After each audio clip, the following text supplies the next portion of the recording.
Okay, so I'm announcing a Facebook Live tomorrow, Tuesday, August 17th at 3:30 p.m. And the topic of the Facebook Live is, could healing from adrenal fatigue be this easy? I had a commentary from a follower on my adrenal fatigue recovery Facebook page, and I'm going to paraphrase some of the things that he said. The real problem with almost 90% of people is they are taking too much freaking insulin. I think he misspoke. I think basically what he's saying is that your insulin levels are too high, and that's the reason why, that's 90% of the reason why you are not recovering from adrenal fatigue. Ultimately, he mentioned there's some valid points here. Now, he mentions that we're causing damage to the mitochondria and the cells of the entire body. These are all paraphrased from what this gentleman said. We are bombarding ourselves way too much with information that matters very little and not focusing enough on the elephant in the room. I would agree with that. I think that ultimately we need to focus on the most important factors. And he put here as well, you're eating more than you burn, and then the cells are rejecting that extra glucose.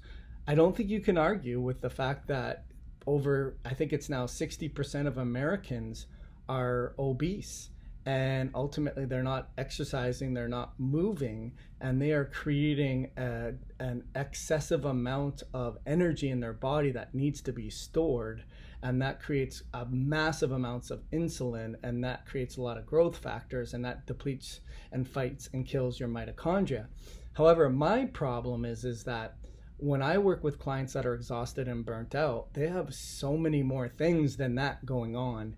And it's not their first rodeo. They've been to a many amount of doctors. No doctors are giving them answers.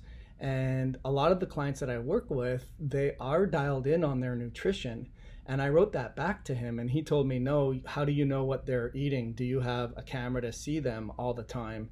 So anyways, I wanted to create a Facebook Live. He mentioned that 90% of their problems can be fixed by doing 4 things: the keto diet, fasting, avoiding stress, and eating clean organic. And I would argue with these 4 points that keto is not good for everyone.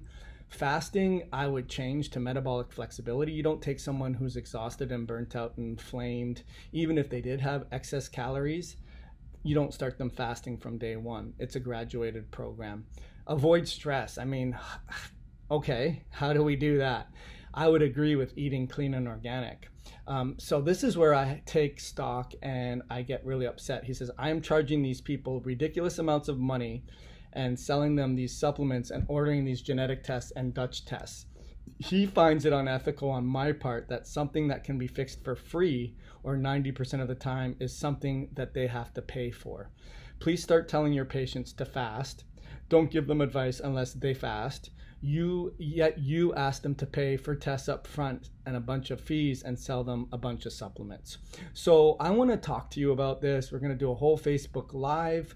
Make sure tomorrow at 3:30 p.m. Eastern Standard Time, make sure you click the link to join. And there's a lot of validity. He has a lot of other things that he goes on to say, but if he feels this way, then a lot of people feel this way, and I think I need to address this. So I look forward to going over this Facebook Live with you guys tomorrow. We'll see you there.